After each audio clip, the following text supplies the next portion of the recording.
이 자리에 나와 예배하는 우리 모든 성도님 한 분 한 분이 예수 그리스도 안에서 온전한 종기를 받으시고 높아지시고 또 그 기쁨을 누리시기를 주님의 이름으로 축원합니다. 사람이 높아지고 싶어해요. 그죠? 낮은 자 자리에서 누구의 시킴을 받는 것보다는, 그죠? 내가 좀 높은 자리에서 누군가를 시키기를 원하지 않습니까?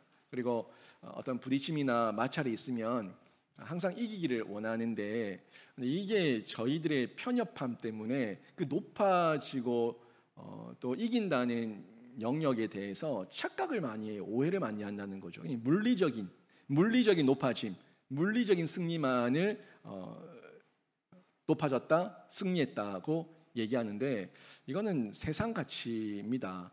물론 이 부분에서 균형과 또 상황에 따른 어떤 여러 가지 환경과 풀어가는 과정이 있긴 하겠지만, 단편적으로 너무 거기에 매몰돼 있지 말라는 거예요.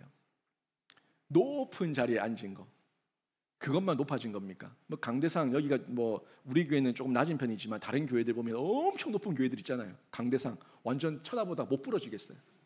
목이 꺾이겠어요. 그런 교회도 있어요. 그런 교회에 그 높은 곳에 또 강대상 의자가 쫙 있어요. 거기 앉아야지만 존귀한 자입니까? 교회에서? 그러면 거기 있는 뭐 목사님, 장로님들만 존귀한 자예요? 그런 가치를 가지고 있다는 것 자체가 우리가 세속적으로 교회를 보고 있다는 거예요. 그리고 누군가에게 내가 때리고 힘으로 또 돈으로 권력으로 억누르는 거, 이것만 이긴 거예요. 조용히 해! 그럼 아무 소리 못하고 그냥 가만히 있는 거, 이게 내가 이긴 거예요? 이게 다 이렇게 그런 그림이 우리 인간들 머릿속에 그려진다는 것 자체가 높아짐과 승리에 대한 이 인식이 얼마나 왜곡되고 세상 가운데 때와 물이 들었는가 하는 부분을 볼 수가 있어요. 만약 정말 그렇게 얘기한다면 예수님은 뭡니까? 예수님은 뭐예요? 예수님은 뭐냐고요? 예수님은 정말 그런 세속적인 가치관만이 승리고 높아지는 거라면 예수님은요, 뭐 사람도 아니에요. 그러면 예수님의 종기, 예수님의 승리, 우리가 믿고 기도한다는 것 자체가 이 다 가식이고 거짓말이에요. 우리 예수님의 승리를 통해서 우리가 승리를 맛보고 예수님의 높아짐을 통해서 우리가 꿈꾸며 기대하며 사모하는데, 우리가 바라는 승리와 우리의 높아짐은 거기 있다고요. 제가 사람과 사람이 부딪혀가지고 싸워가지고 큰 소리치고 목소리 큰 사람이 이기는 거, 그게 진짜 이긴 게 아니라, 내가 똑같이 소리 지를 수 있고 내가 똑같이 멱살 잡을 수 있지만 내 마음에 여유가 있고 온유가 있어서 안 하는 거, 안 하고 도리어 그래 하면서 그 사람을 안아줄 수 있는 사람, 이 사람이 진짜 승리자라고. 그 사람의 그릇은 이루 말할 수 없는 큰 그릇입니다. 그런 그릇을 가진 사람이 이긴 거예요. 막 소리 지르고 고함 지르던 사람은 집에 가서 다리 뻗고 못 잡니다. 마음이 불편해서. 하지만 손잡아주고 다독거려준 사람은 주 안에서 평안하니까, 주 안에서 위로와 격려가 있으니까 얼마든지 또 푹 자고 또 주 안에서 승리했다는 고백을 할 수가 있는데, 이게 진짜 승리고 높아짐이라는 거예요. 오늘 저희가 예수 그리스도의 높아지심 28번째 문항인데, 이 28번째 문항이 예수 그리스도의 높아지심이 도대체 어떤 높아지심이냐 하는 영역을 저희에게 알려주고 있는데, 한번 먼저 문답을 보고 저희가 말씀을 살펴보도록 하겠습니다. 제가 문을 읽을 테니까 여러분이 답을 읽어 보십시오. 그리스도는 어떻게 높아지셨습니까? 하늘의 원사 하나님 우편에 앉으시며 마지막 날에 세상을 심판하기 위해 오심으로 높아지셨습니다. 여기 지금 예수님의 높아지심 네 가지가 나오고 있어요. 보이십니까? 예수께서 먼저 죽은 자 가운데서 부활하셔서 높아지셨어요. 그리고 하늘에 오르셔서 높아지셨어요. 그리고 하나님 보좌 우편에 앉으셔서 높아지셨어요. 그리고 최종 심판, 재림이죠. 다시 이 땅에 오시기 때문에 예수님께서는 궁극적으로 최종적으로 우리의 심판자, 우리의 구원자, 우리의 모든 알파와 오메가로서 높아지셨습니다. 이 네 가지를 지금 28문항의 답이 다 담고 있는데, 오늘 제가 이 네 가지를 좀 살펴보면서 예수님의 높아지심을 우리가 사모하고 고대할 수 있도록 제가 설명드릴 때, 예수님의 높아지심으로 높아지십시오, 인본적인 높아짐이 아니라 예수 안에서 함께 높아지시고 예수 안에서 함께 그 영광 중에 참여하는 신자 되시길 주님의 이름으로 축원합니다. 먼저 부활이에요.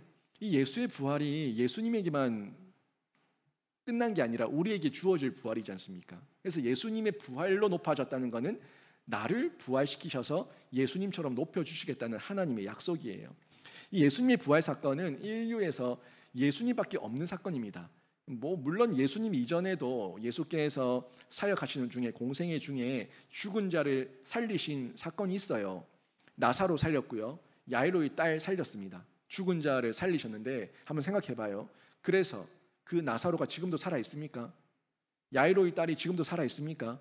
살리셨지만 다시 죽으셨어요.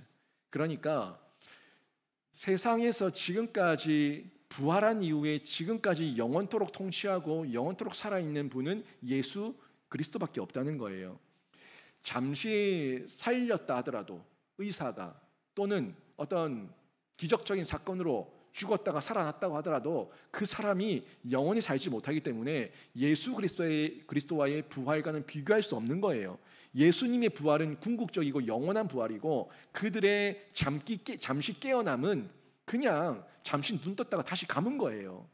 그러니까 결과를 봤을 때 잠시 살았다 죽었다, 결론은 죽었다예요. 예수님 잠시 주무셨다가 살아났다, 영원히 살았답니다. 그러니까 이 두 가지가 비교가 될 수 없다는 거죠. 예수님의 부활은 그런 면에서 인간 세상 가운데에서 어떤 기적적인 이적적인 어떤 그런 이야기들 있지 않습니까? 누가 죽었다 살았다더라 이런 얘기 종교마다 다 있어요.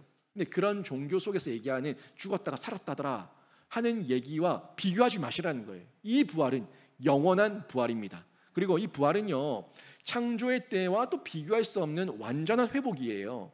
창조의 때와 비교가 안 돼. 왜 그러냐면 영광스러운 몸으로 다시 사는데, 창조 때도 인간이 있었지만 그 죄 짓기 전 아담과 하와 때 그때도 아름답고 선한 거였죠. 근데 그때의 창조의 때와 비교할 수 없을 만큼의 완벽한 완전한 재창조, 리모델링, 완벽한 하나님의 능력이 주관하고 있는 부활체, 그런 존재가 된다는 건데, 무슨 말이냐면 아담과 하와는 하나님께서 선하게 지었죠. 선하게 지었지만 그들이 죄를 지을 수 있는 가능성이 있었어요. 죄를 지을 수 있는 가능성, 타락할 수 있는 가능성, 죽을 수 있는 가능성이 있었어요. 왜냐하면 처음부터 하나님께서 하지 마라, 하면 죽는다라는 가능성을 열어두셨다고요. 그러니까 그들이 죽지 못할 존재인데 죽는 게 아니라 하나님께서 처음 창조하실 때부터 먹으면 정령 죽는다라고 죽는 것에 대한 가능성을 열어놓은 상태였어요. 근데 예수님의 부활을 통해서 우리에게 임한 부활은요, 다시 죄 지을 수 없는 부활이고요, 다시 타락할 수 없는 부활이고요, 다시금 죽지 않는 부활이에요. 영원히 산다, 영원히 영광 가운데 참여한다. 그 첫사람 아담은 완전한 신성이 없는 인성으로서의 사람이었지만 우리 예수 두 번째 아담, 새 아담, 이 아담 안에서의 부활은 영과 육의 완전한 거듭남으로서의 부활이에요. 그러니까 육으로서 완전했다고 하더라도 영적인 존재가 아니었을 때 영적인 유혹을 받아서 넘어질 수 있는 존재가 첫사람 아담이었다면, 둘째 사람 아담 예수는 영 자체가 하나님의 신성을 가지고 있는 죄 지을 수 없는 존재였는데 그 육체를 완전히 새롭게 하셨기 때문에 그분 안에 거할 때에 우리의 영과 육은 완전히 다 거듭난 거예요. 그러니까 우리 영이 거듭났고 또 육이 이후에 거듭나니까 이 영과 육의 모습 모든 게 다 거듭났기 때문에 창조 때의 그 인간의 모습과 비교할 수 없을 만큼의 완벽한 조화, 예수 그리스도 안에 은혜 아래 있는 영과 육의 존재라는 거예요. 이 부활체, 이런 부활의 모습을 저희가 기대하며 고대하며 살아가는데, 이제는 예수 안에서 우리가 완전한 영, 완전한 육으로 거듭나서 새 시대의 출발점에 서 있는 거예요. 이제 시작입니다. 새 하늘과 새 땅에 모든 게 새 거예요. 보라, 옛 것은 지나갔으니 보라, 새 것이 되었도다. 이 새 것이 새 시대의 출발점. 과거에 매이지도 않고 눈물도 없고 아픔도 없고 슬픔도 없고 외로움도 없고 공감도 없고 두려움도 없고, 아무튼 성경에서 얘기하고 있는 그 새 시대의 새 하늘과 새 땅은 에덴과도 비교할 수 없는, 이제는 아무튼 죄를 지을 수 있는 가능성, 타락할 가능성, 죽을 가능성, 그런 가능성이 완전히 제로인 상태. 왜? 예수 안에 있으니까. 예수 안에 온전한 존재로 연합되어 있으니까 그런 새로운 출발점에 저희가 있다는 거예요. 그리고 이 부활은 결국 하나님 나라의 최종 승리인데, 모든 원수 사단 마귀, 지금까지 우리를 계속해서 유혹하는 그 죄의 원흉 사단 마귀를 박살낸 최종적인 승리입니다. 다만 지금 우리가 그 부활의 영광을 다 상상할 수가 없어요. 저도 한 번씩 상상할 때 이루 말할 수 없는 막 기대감과 고대함과 빨리 가고 싶다 이런 마음이 막 일어나거든요. 근데 그런 어떤 깊은 황홀경 가운데 하나님의 나라를 상상해 본데 그 상상이 몇 프로나 되겠습니까? 몇 프로? 우리가 은혜 많이 받으면 그 하나님에 대한 그 기대감 가운데 이루 말할 수 없는 환희가 있지 않습니까?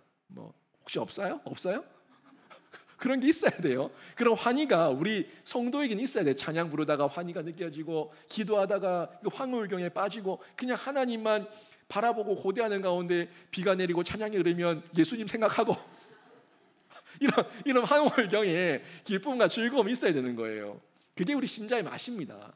그렇게 가만히 그냥 비 내리는 거 보면서 찬양 부르다가 입가에 미소를 띠고 있으면 지나가는 사람은 자가 미쳤나 이렇게 보지만, 우리는 미친 게 아니라 하나님 안에서 기뻐하고 있는 거, 즐거워하고 있는 거죠. 그때를 고대하고 있는 거예요. 세상이 이해할 수 없는, 세상이 상상할 수 없는 그런 기쁨과 환희를 저희가 느끼게 되는데, 근데 그 기쁨의 그 상상과 고대함이 진짜 천국에서 누릴 그 영광의 몇 프로가 되겠냐는 거예요. 자그마한 것에 불과합니다. 우리 인간이 아직까지 그 부활의 영광을 다 상상할 수 없는 것은 아직까지 거듭나지 않은 육체의 연약함 가운데 있다 보니까 자꾸 육 때문에 매이죠. 육체의 연약함, 육체의 고민, 육체의 두려움, 육체의 공고함, 육체의 이 마음의 아픔들이 자꾸 우리를 올가매는데, 여기에 매일 게 아니라 우리는 계속해서 하나님 나라의 그 고대함을 성경으로 발견하고 성령으로 깨달아서 계속해서 주님을 묵상해야 되는 줄로 믿습니다. 그 묵상할 때 이미 이기신 예수의 그 승리가 나의 승리가 되는 거예요. 지금은 싸움 중이에요. 지금은 전투 중. 그러니까 교회론을 얘기할 때도 천상의 교회는 완성된 교회고, 이 땅의 교회는, 현세의 교회는 전투 중인 교회라고 얘기하지 않습니까? 전투 중이라고. 영적인 전투 중이에요. 싸우는, 지금 영적인 교전 중인 교회인데, 죄의 법과 생명의 성령의 법이 계속 부딪히고 있어요. 전쟁터예요. 영적 전쟁터. 그중에 여기 교회는 기지죠. 여기서 보급품을 공급받고, 영양분을 공급받고, 생수의 강을 공급받고, 무장해서 또 나가서 싸우고, 또 지치고 위로가 필요한 자 또 와서 여기서 힘을 얻어서 또 나가서 세상의 빛과 소금을 이겨내고, 여기는 기지, 베이스 캠프예요. 베이스 캠프. 그리고 여러분은 나가서 싸우는 군사입니다. 병사입니다. 전신갑주를, 성령의 전신갑주를 취하고 나가셔야지만 이 전쟁터에서 살아남을 수가 있어요. 그 가운데 예수와 동행하면서 대장 예수께서 걸어가시면 우리는 그 뒤를 따라가는 가운데 기쁨을 얻게 되는데, 예수의 동행 가운데, 예수와의 그 연합 가운데 예수의 부활이 나의 부활이 되고, 예수의 권세가 나의 권세가 되고, 우리 고백이에요. 우리 성도의 모든 고백이어야 되는데, 예수 권세 내 권세, 예수 부활 내 부활, 나의 부활, 이걸 고백하면서 살아가야 된다는 겁니다. 이 부활이 온전한 높임이에요. 최종적인 높임이니까 이 땅에서 다 내려놓을 그 대한민국의 최고의 권좌, 그 대통령도 5년 끝인데, 우리는 그런 게 아니라 영원한 하나님의 은혜 아래서 왕노릇하는 권세를 예수 안에서 얻게 됐으니까 이 부활의 기쁨을 고대하면서 살아가는 거예요. 그게 최종적인 높아짐이에요. 두 번째가 승천인데요. 하늘로 올라가는 거예요. 승천. 이 승천할 때 이 하늘, 성경에서 하늘이라고 표현하니까 이 하늘을 좀 또 물리적으로 이해하는 경우들이 많이 있는데, 성경에 나온 하늘은 세 가지의 내용이 있습니다. 첫째 하늘, 눈에 보이는, 내 눈에 보이는, 여러분 눈에, 우리 인간 눈에 보이는 가시적 대기권, 요게 첫 번째 하늘이고요. 두 번째 하늘은 우리 가시권을 벗어난 그 이상의 우주 공간에 있는 하늘, 우주 공간 모든 대기권보다 더 높은 전체, 이게 둘째 하늘이에요.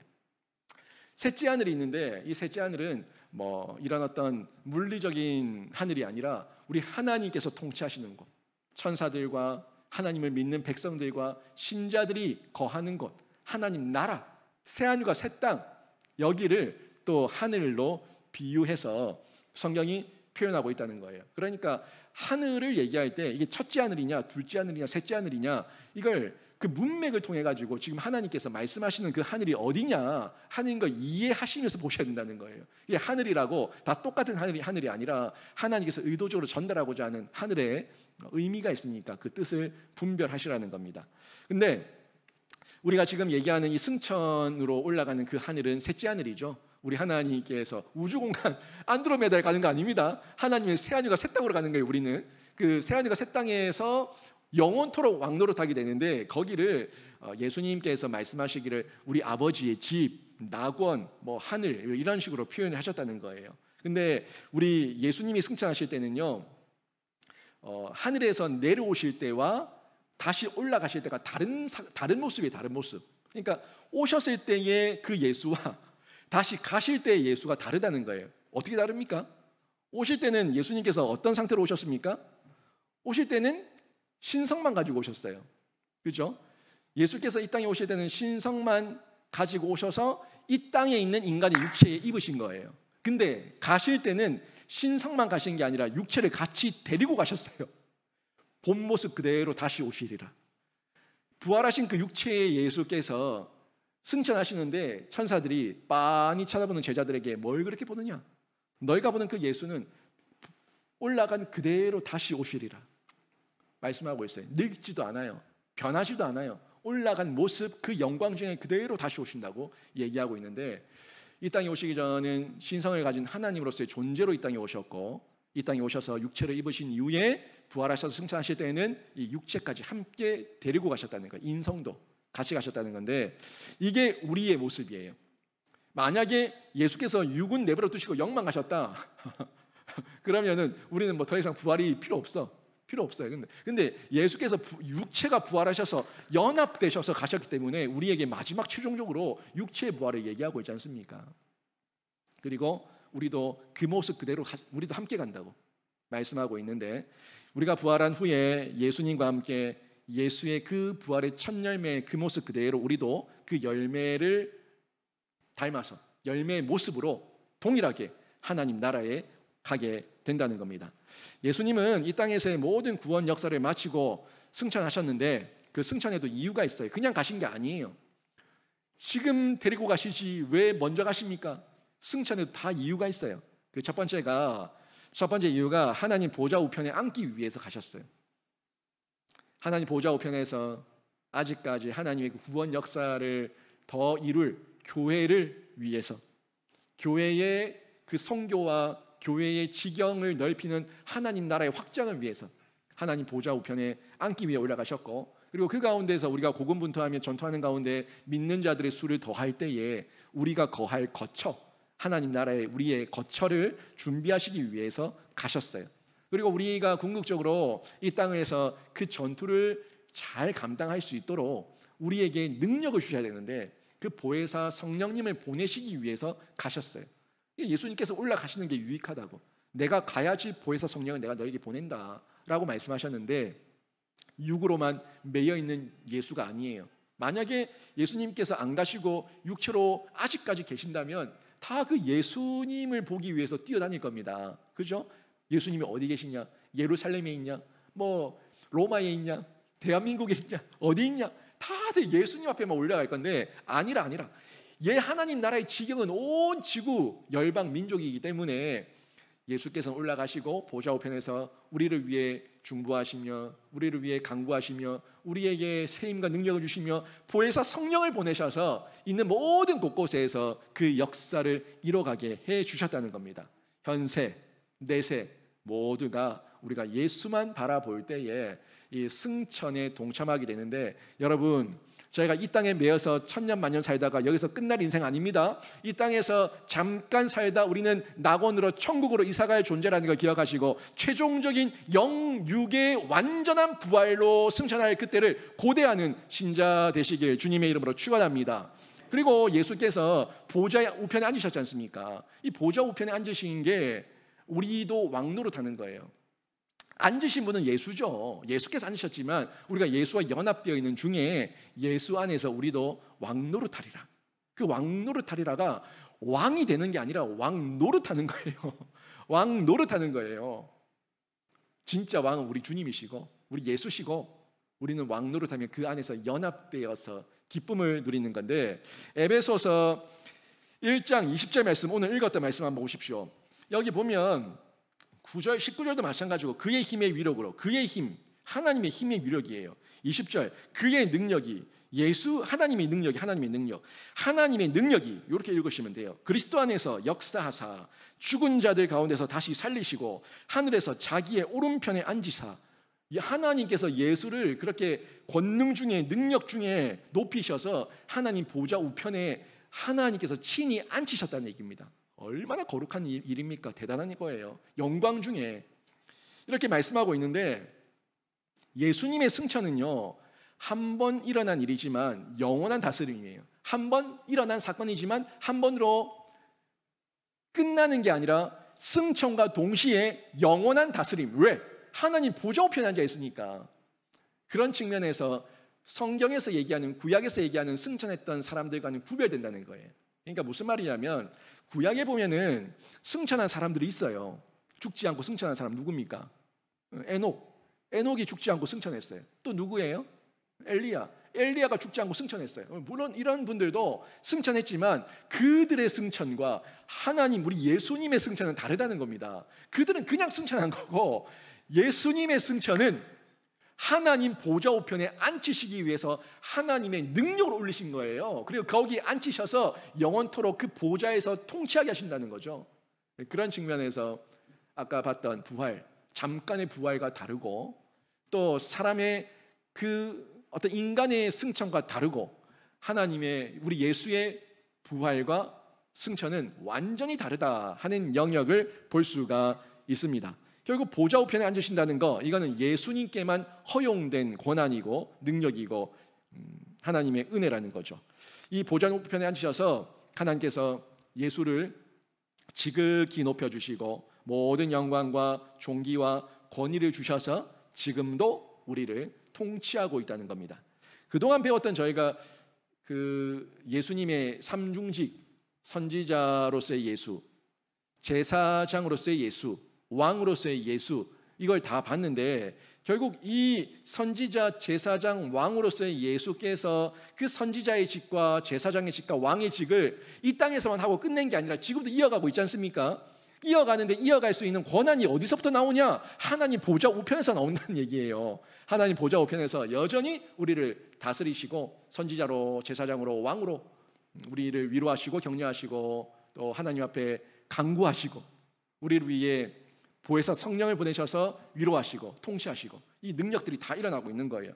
21절 22절 보세요. 오늘 말씀 에베소서 1장 21, 22 다시 보세요. 모든 통치와 권세와 능력과 주권과 이 세상뿐 아니라 오는 세상에 일컫는, 오는 세상 어디요?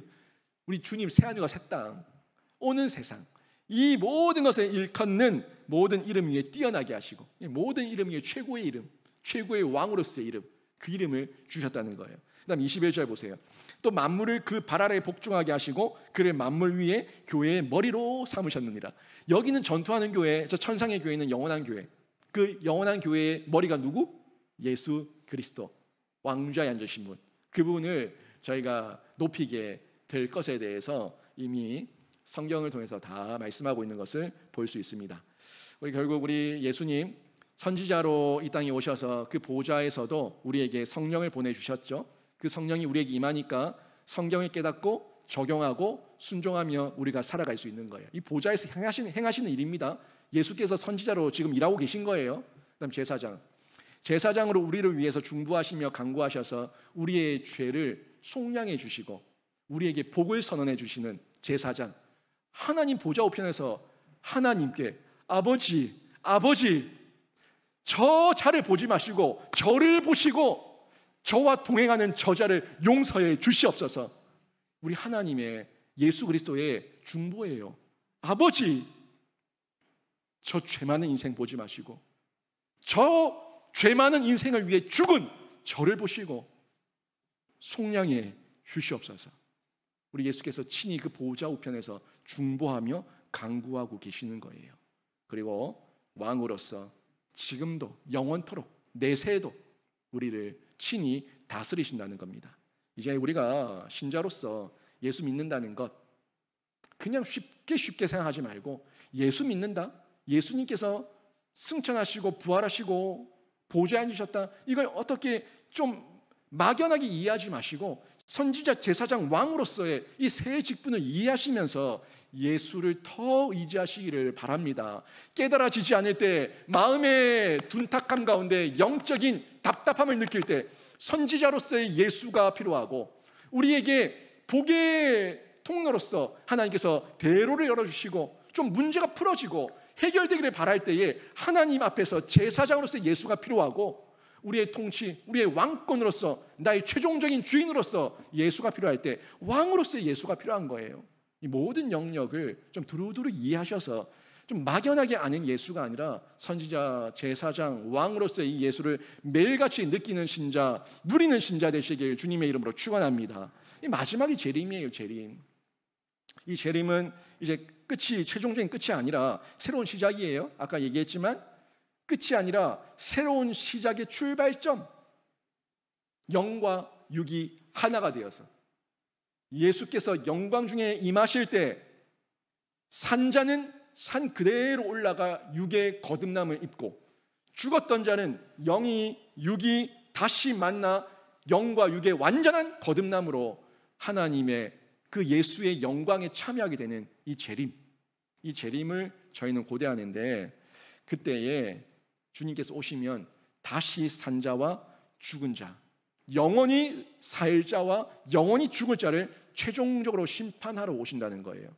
여러분, 우리만 부활하는 게 아니라 저 지옥 갈 자들도 부활합니다. 그들은 지옥 갈 그 육을 가지고 다시 지옥가에 가서 지옥의 그 불구덩이에서 영원토록 죽음에 이르는 고통을 당하는 거예요. 우리는 영과 육이 하나가 되어서 영원에서 천국에서 영생 복락을 누리며 살아가는 거죠.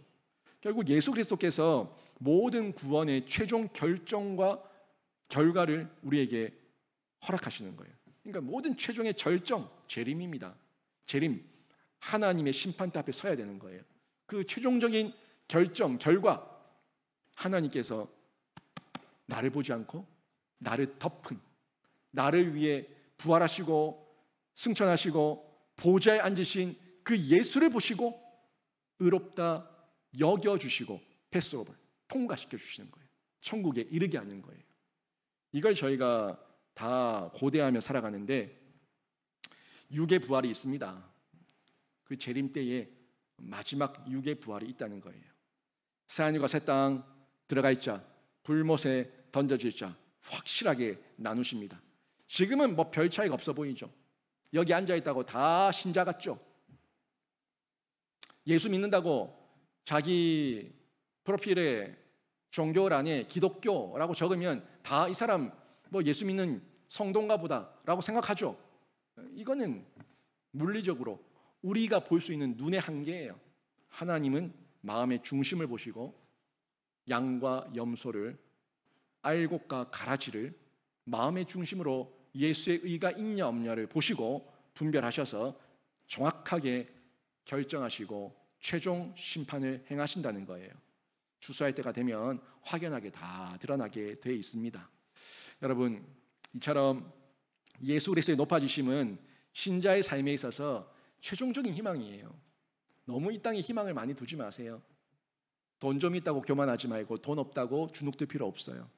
건강하다고 교만할 필요 없고 건강 좀 없다고 주눅들 필요 없어요.